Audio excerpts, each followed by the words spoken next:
All right, the year's 1985. I'm wearing pink Chuck Taylor high tops, Bermuda shorts down to here, and all I do is ride skateboards. I'm sitting in Matt Jackson's living room because we don't have cable, and they do, and I turn on MTV, and that song is number one. Anyone know what movie it was in? Back to the Future, a fellow Gen Xer. Good morning, everybody. What's shaking? The power of love, the power, the art of power. I've been fascinated by putting the art of in front of anything because it just kind of makes you stop for a minute. It's like the art of making perfect eggs. You have to think about it. You got to prepare for it. It's not something you just throw together. The art of a perfectly tied shoelace. The art of anything. So the art of power, it really has had me in this deep contemplative space, thinking about power, thinking about what power means to me. And there's been talks already this week on personal power, the power within. And today we're going to explore a little bit more about power, but in the context of us coming together. And many of you know I have a background in music, so this is what spurred our talk title today, the power, so exploring power together, the melody of I am and the symphony of we are. The power of we is what we're talking about today. So we all have these circles that we travel in, that we live in, that we dance around. We have work teams. Anyone work on a team? Okay. Just three of you? Okay, so we work with teams. Anyone have a family? Whether you like them or not, you have a family? Okay. Anyone have friends? Okay, so we've got, you see these concentric circles that are happening here? Anyone live in a neighborhood? Okay. Anyone belong to a spiritual community? Okay. And there's something happening in a couple of weeks, voting. This country that we live in, another circle. There's so many circles that we are constantly dancing in and out of that come to the forefront of our attention and not, oops, I need to start my timer because I got a lot to say today. Okay. One of the most joyous and difficult, so there's a paradox there, right? And I love that idea of that wherever paradox is happening, God truly is present. One of the most joyous and difficult things on the planet is coming together. It's awesome to come together. And those same people that you love to come together with will drive you crazy. Today we're going to explore this divine balance, this divine dance, singing our own powerful melody in harmony with all of the songs, notes, and rhythms in the circles of life around us. The practice of coming together and making music, whether it's a small group like we've seen up here today, or in a larger orchestra or choir, the musicians have to practice mindfulness in order for it to work. You have to be present. Uh-oh, a little ringtone. You have to practice mindfulness in order for it to work. Sorry, people online, hi. Be mindful right now. Pay attention to one thing. Just be here. Let go of other things. John Kabat-Zinn in the 70s didn't invent mindfulness, but he was the first person to really start researching it. And this is the definition that he used in his research studies. Mindfulness is paying attention to the present moment on purpose. Fair enough, right? It's deeper than that. It's much more complex than that. Paying attention to the present moment on purpose in a particular way. So doing something to actually pay attention to the present moment, and then to do it non-judgmentally. Oh, snap.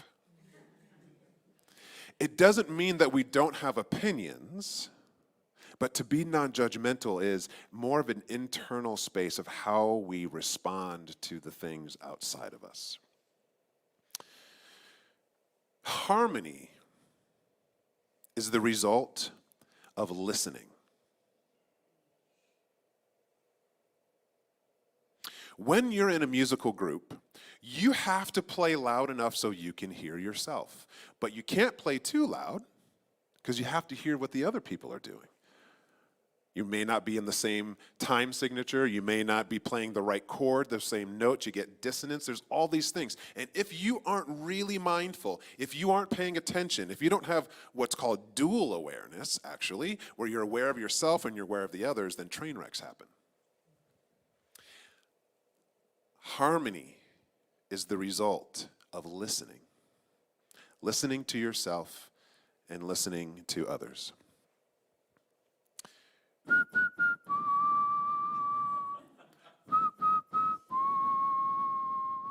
Can I have the first slide? Quote slide. No one can whistle a symphony.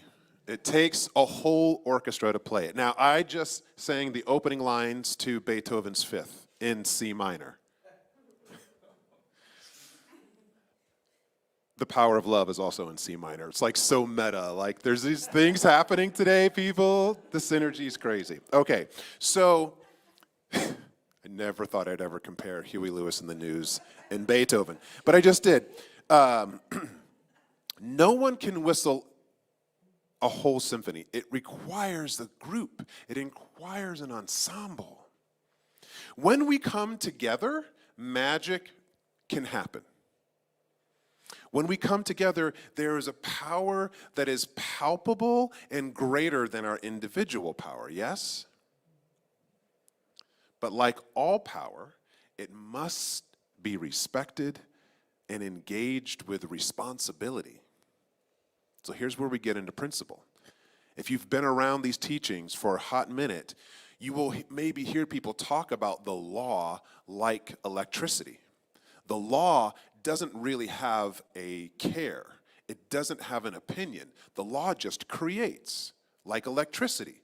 Electricity doesn't go, oh, I don't like those people. I'm not going to vibrate over here through this wire.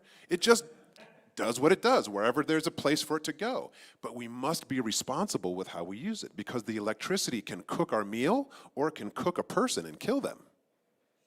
It takes great, great responsibility. All power requires respect and responsibility. But this is where we get into trouble, and this is where we get into hardship when we come together. Rarely do we own and respect our own individual power in the collective. And we lose sight of the fact that the true power of the true power of coming together, is respecting and honoring the inherent differences that happen wherever two or more are gathered. All you got to do is go out to eat. Chances are you're not going to want to eat the same thing. Wherever two or more are gathered, there is diversity.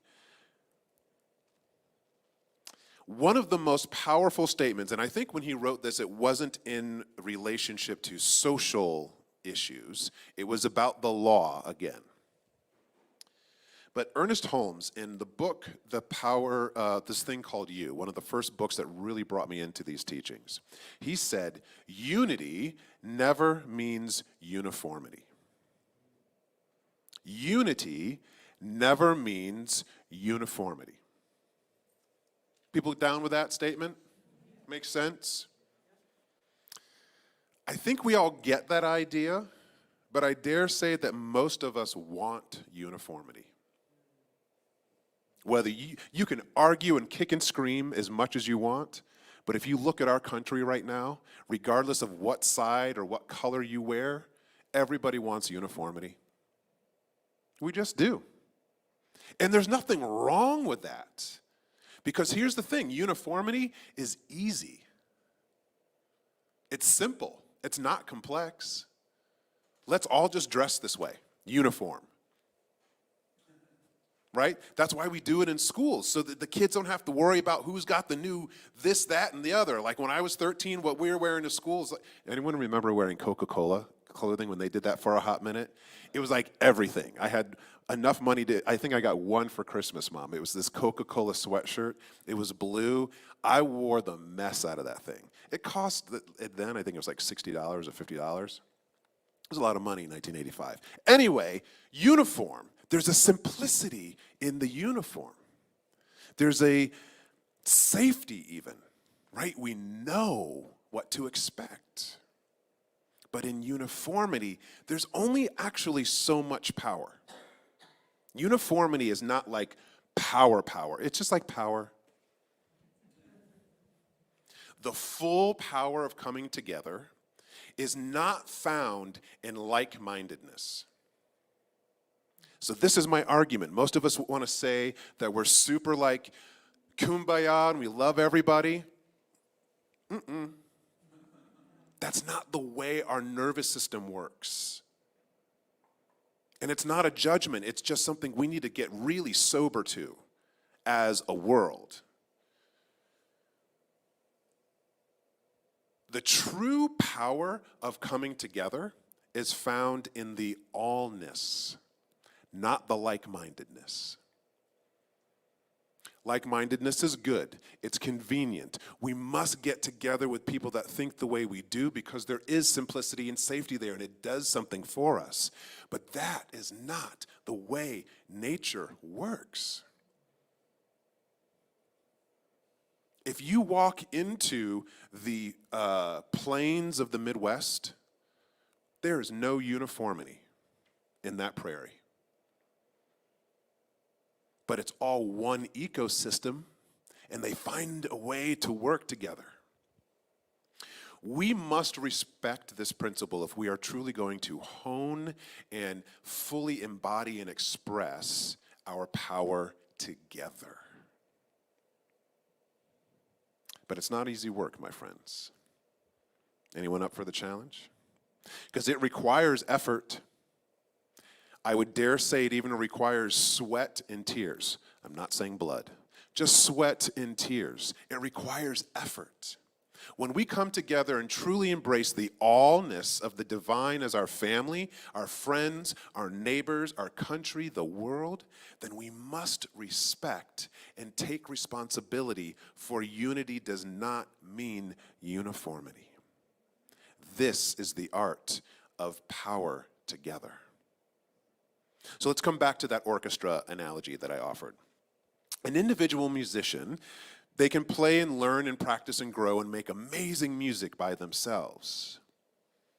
But there is an art when a number of musicians come together. There's a different listening that's required. There's a different skill set that is needed. It requires dual awareness. Not duality, but dual awareness. It requires emotional intelligence. It requires emotional maturity. I don't know if anyone would have ever used that language when I was an undergrad, saying in order to sing in this choir, you got to have emotional maturity. But you develop emotional maturity in order to be around more than one other person to create something together. When we come together, the number one is no longer you. Ouch. But you're the one common denominator, so you are number one. But when we come together, number one is no longer you. The number one is we.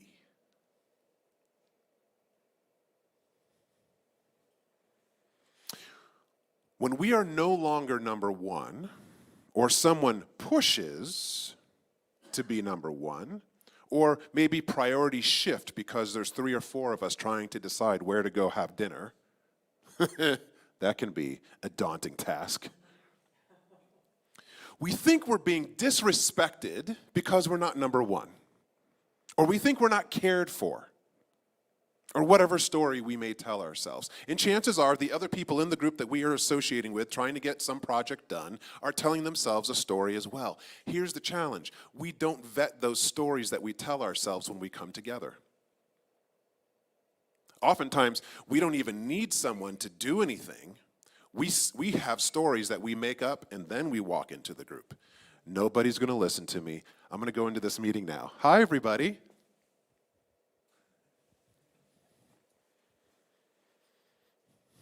This is where our individual work is so critical to be a part of the whole. We must come back to ourselves. And this is the reading for today. Could I have the next slide? You are capable of coming back to your best and highest self, but you must maintain this practice. Don't allow yourself to get distracted and forget to practice. Practice regularly, daily, with the support of your family, with your friends and community. This is diligence. To bring happiness to others, we must be happiness. And this is why we always train ourselves to first take care of our own bodies, our own minds. Only when we are solid can we be our best and take good care of our loved ones and community. This is why we come together here together, right? Even though you are here to support the community, this is something ideally that is taking care of your mind and your body and your spirit. Not so you can only be a part of this community, but so you can step into Monday powerfully, bringing some semblance of happiness, of security, of groundedness, of knowingness, of wholeness into whatever awaits you in the week. Yes? Here's something that I don't think I'm still learning this lesson. It's a new edge of my spiritual growth. Coming together doesn't mean you have to reduce your light or your power. But it does require a shift out of survival mode as a priority. When we come into groups, oftentimes we're just trying to survive, whatever that may mean to you. And usually that means we're operating from a place of fear or protection. But what if we could learn that coming into power together doesn't mean we have to diminish our power in order for the group's power to be realized? When we come together in community, in work, in family, in relationship, in our country, it doesn't mean that someone has to lose power. It doesn't mean that someone has to lessen who they are. But we must honor that personal power is not the power, and it doesn't need to be seen by everyone in order for your personal power to be true. So how do we maintain this balance? How do we find import within ourselves? How do we remember our internal power and also honor the power of the group? Enter the word humility, humbleness. This is what I'm learning. This is what is a fresh edge for me. Somewhere in my mind, humility meant think less of yourself. I don't know why. It's just my experience. Diminish yourself. Don't be too loud. Don't make too much noise. Don't let your opinion be heard. C.S. Lewis has a great quote on humility. Humility is not thinking less of yourself, but thinking of yourself less. It's not all about you, boo. It really isn't. Humility is not thinking of yourself as powerless,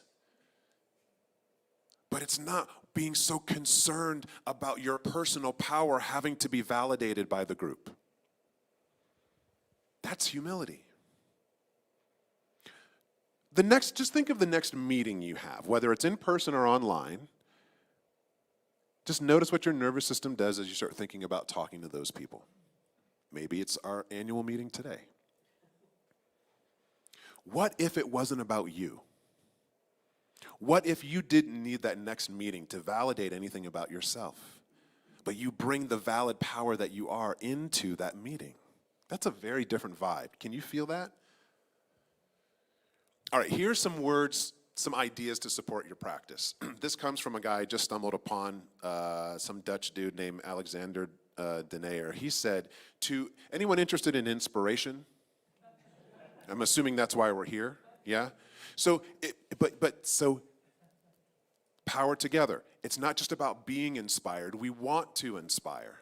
Anyone want to inspire anyone to live a better life?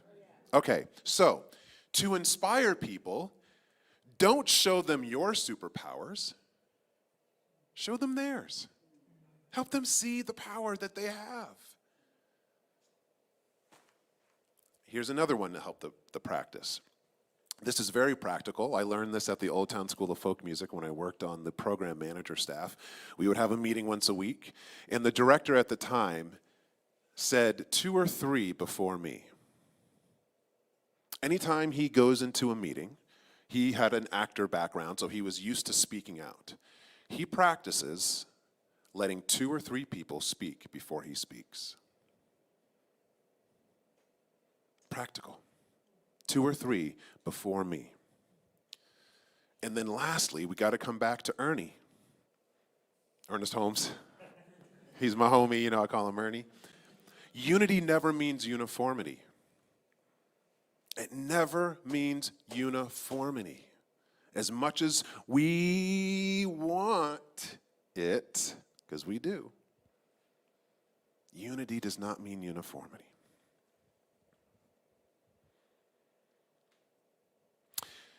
Some questions, there aren't necessarily, there's a practice of, comes out of the philosophical tradition. I think it's really more important to ask questions of ourselves rather than to seek answers. Because usually when there's an answer that we try to get, there's a period at the end of it and it's done. But questions keep us open. We stay in that beginner's mindset. So here's some questions for you to think about as we go into this week. Have you ever been in a group or situation where you have felt powerless? What might you do differently in the future? If you're blaming your powerlessness on what someone else said or didn't do, okay, fair enough. We all impact one another. But as we explored in the first 2 weeks, the most powerful, potent power comes from within. So in those situations, what could you do differently? Could you ask for something? Could you literally raise your hand? Could you leave a room? Whatever you need to do. Then for those of us who have bigger personalities, have a loud, booming baritone voice, to recognize the temptations to push your power. Because it's tempting. Let me be heard. Let me be seen. Let me make my point, damn it. What is a good response when we notice this rise up in ourselves? What could we do differently? And then finally, empowerment, the word, empower, to bring power in. So empowered together. What does that mean to you? There isn't a right answer, just what does that mean to you? How might we practice empowering in this community and in the greater community that you live? One of the answers that I will offer today comes in our last reading. If we can go to the next slide. To be beautiful means to be yourself. You don't need to be accepted by others. You need to accept yourself first. When you are born a lotus flower, be a lotus flower. Don't try to be a magnolia flower. If you crave acceptance and recognition and try to change yourself to fit what other people want you to be, you will suffer all of your life. True happiness and true power lie in understanding and accepting yourself, having confidence in yourself. And I would add to this that if you find yourself trying to get other people to mold to that uniformity that is easier, you're going to suffer for the rest of your life. True happiness and true power lives in understanding the other, lives in accepting everyone else. It's found in having confidence and trust in others. This is not an intellectual activity, folks. This is a way of living. This is a practice. Instead of me, we're shifting to we. The I am in the midst of the we are. You need to sing your song in the larger orchestra of this world, but you got to listen. You can't just listen to yourself. You have to listen to the rest of the music that's playing. There's an amazing thing that's been happening for the past 86 days, I think. Reverend David Alexander from the Center for Spiritual Living Atlanta has this 100 days of mindfulness leading up to our election. So for the past 80 plus days, he's had this thing where basically around 9-ish o'clock Central Standard Time, you get a phone call and there's a recorded message that is anchored in some sort of affirmative thought as it relates to stepping into our election. That's more about a consciousness and a spirit as opposed to issues. And it's been a very, very, very, very powerful experience for me. It's not too late. I'll see if I can pull it up after service, or maybe we can throw it up online. You just text a number, it's free, and you get a message. And we've still got, as opposed to all the other text messages that I'm getting from every other possible campaign right now, good Lord, it's so refreshing. And I want to close today with sharing, I got to participate and offer 3 different days. But on Saturday, this Reverend Charles M. Taylor from the Universal Truth Center of Florida, and this is the thing that's so cool. This is what I love about David Alexander, is he's a gatherer. He didn't just try to make it about his own center or about him. He asked everyone that he knows and didn't know, hey, I want you to record something, and here are the themes that we're bringing forward, like rewiring, flow, kindness, compassion. And then he just let people record 3 minutes, and you listen to it, and it anchors you. But Charles Taylor from this center in Florida offered these words of affirmation. And I think if you let these sit in and settle in tonight and today, and as we move into the annual meeting and as you move into the week, this is a way of us finding the balance, that power within and the power together. Take a deep breath in. As you exhale, close your eyes if it feels good, or at least just lower your attention down. I am not better or worse than anyone else. No one else is better or worse than me. My perspective is only one perspective. There are infinite perspectives. I honor and appreciate diversity. I learn from others. I keep an open mind. I am tolerant. I am accepting. I am compassionate. Everyone is always doing their very best. I am always doing my very best. I am not better or worse than anyone else. No one else is better or worse than me. My perspective is only one perspective. There are infinite perspectives. I honor and appreciate diversity. I learn from others. I keep an open mind. I am tolerant. I am accepting. I am compassionate. Everyone is doing their best, just as I am always doing my very best. May we all honor the diversity of perspectives in our community. And so it is. Amen.